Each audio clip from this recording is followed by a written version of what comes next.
തിരുവനന്തപുരം കോവളത്ത് ലഹരി വേട്ട MDMA-യുമായി 4-അംഗ സംഘത്തെയാണ് പിടികൂടിയത്. ബംഗളൂരുവിൽ നിന്ന് വന്ന കാർ പിന്തുടർന്നാണ് പോലീസ് ഇവരെ പിടികൂടിയത്. ഹരികൃഷ്ണ ചേർന്നു. ഹരി, എത്ര അളവിലുള്ള ലഹരിയാണ്? ഇവർ തിരുവനന്തപുരം സ്വദേശികൾ തന്നെയാണോ? കാറിനെ പിന്തുടർന്ന് ചേസ് ചെയ്ത് പിടിച്ചു എന്താണല്ലോ വിവരങ്ങൾ? എവിടെ വച്ചാണ് പിടികൂടിയത്? കോവളത്ത് ജംഗ്ഷനിൽ വെച്ച് തന്നെയാണ് ഇവരെ പിടികൂടിയിരിക്കുന്നത്.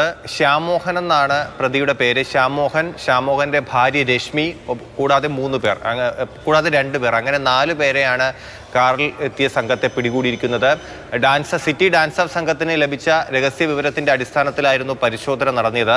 ഈ അന്വേഷണ സംഘത്തിന് ലഭിച്ച വിവരം എന്ന് പറയുന്നത് ബാംഗ്ലൂരിൽ നിന്ന് ഈ കഞ്ചാവും ഒപ്പം തന്നെ MDMA 1/2 കിലോ MDMA പിടികൂടി എന്നാണ് വിവരം. കഞ്ചാവിന്റെ അളവ് എത്രയാണ്, ഹൈബ്രിഡ് കഞ്ചാവാണ്, അതിന്റെ അളവ് എത്രയാണ് എന്നുള്ള വിവരം നമുക്ക് അന്വേഷണ സംഘത്തിൽ നിന്ന് ലഭിക്കുന്നതേ ഉള്ളൂ.